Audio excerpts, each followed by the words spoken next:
या बातमीपत्राचे प्रायोजक आहेत A1 collection and cloth centre, Begampeth, Solapur. भारताला प्रगतीच्या दिशेने घेऊन जात आहेत। भविष्यात शक्तिशाली आणि विकसित करण्याचा मानस आहे। समर्पण वृत्ती, देशाप्रती श्रद्धा, यामुळे मोदींच्या नेतृत्वात तेवढी क्षमता असल्याच्या भावना केंद्रीय कायदा मंत्री अर्जुनराव मेघवाल यांनी व्यक्त केलाय। केंद्रीय कायदा मंत्री अर्जुनराव मेघवाल यांच्या उपस्थितीत मंगळवारी सायंकाळी महेश गार्डन येथे मारवाडी समाज संमेलन उत्साहात पार पडलं। यावेळी व्यासपीठावर खासदार डॉ. जयसिद्धेश्वर महास्वामी, माजी आमदार नरसिंग मेंगजी, महाराष्ट्र प्रदेश भाजपाचे कार्यकारिणीचे विशेष निमंत्रित सदस्य उदयशंकर पाटील, माजी नगरसेवक बाबूभाई मेहता, शहर भाजपाचे कोषाध्यक्ष चंद्रकांत तापडिया, भाजपाचे शहर उपाध्यक्ष आणि संयोजक श्रीनिवास दायमा, संदीप शर्मा, माजी महापौर शोभा बनशेट्टी, मोहन डांगरे, भाजपाच्या महिला शहर अध्यक्षा विजया वड्डेपल्ली, जुगल किशोर करवा, पंडित हिरेमठ, रुद्र हिरेमठ आदि जण उपस्थित होते। स्पीच दिया, भाषण किया, तो आप केंद्रीय कायदा मंत्री है, लेकिन कायदे पर कुछ भी आपका भाषण में नारी शक्ति वंदन क्या था?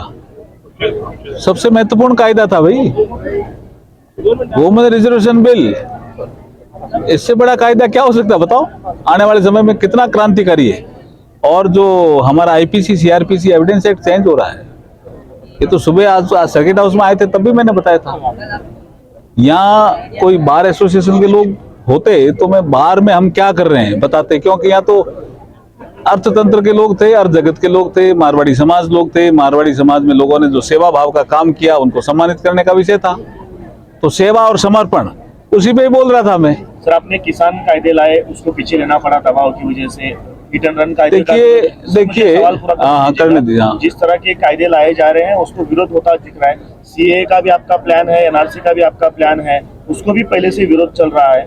तो जिस तरह के कायदे ला रहे हैं, तो उसको पढ़ाई करने के बावजूद कायदे नहीं, लोगों को ऐसा लग रहा है कि हम पे इम्पोज किए जा रहे हैं। देखिए, क्या भावना है लोगों के अंदर? नरेंद्र मोदी जी के आने के बाद 100 से ज्यादा नीतियां बनी है इस देश में, और होल ऑफ गवर्नमेंट अप्रोच के माध्यम से हम काम करते हैं। कोई सेक्टर हम छोड़ते ही नहीं है अछूता, चाहे किसान हो, चाहे व्यापारी हो, चाहे युवा हो, चाहे महिला हो, कोई सेक्टर, हर सेक्टर में हम काम करते हैं और देश को आगे बढ़ाने का काम करते हैं। किसानों के बिलों में भी जो विषय था वो अभी से थोड़ी था।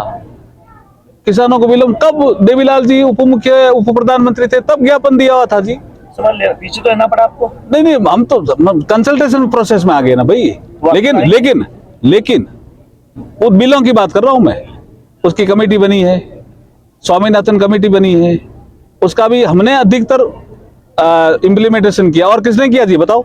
मनमोहन सिंह जी समय कितना हुआ था किसानों का? किसान सम्मान निधि कौन दे रहा है जी? नरेंद्र मोदी दे रहा है ना। बाजार से लेकर बीज से लेकर बाजार तक हर सेक्टर में किसानों के हित में नरेंद्र मोदी जी ने काम किया है। और जैसे आप कह रहे हो कि कानून, इतने कानून बनाए हैं जी, देश हित में बनाए।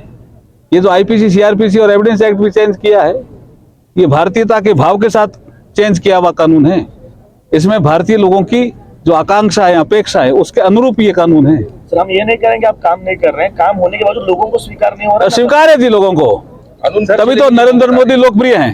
सर, 405 का आपका जो नारा है, उसके बावजूद भी आपकी बीजेपी के अलावा इतर पार्टी से लोग बहुत ज्यादा आपने समावेशन कर रहे हैं और उनको ताबड़तोड़ राज्यसभा। देखिए, वो तो नरेंद्र मोदी जी की नीतियों से प्रभावित होकर के कोई आदमी भारतीय जनता पार्टी ज्वाइन करता है, तो ये तो एक प्रक्रिया है पहले से ही। वो पहले तो यही कहता है ना, मुझे नरेंद्र मोदी जी की नीतियों पे भरोसा है। उसके बाद वो बिना शर्त आता है। सर, उनको राज्यसभा भी दिया जा रहा है बहुत। नहीं, वो पार्टी का निर्णय है भाई। ताज्या बातम्या पाहण्यासाठी प्राईम महाराष्ट्र न्यूज चॅनलला सबस्क्राईब करा।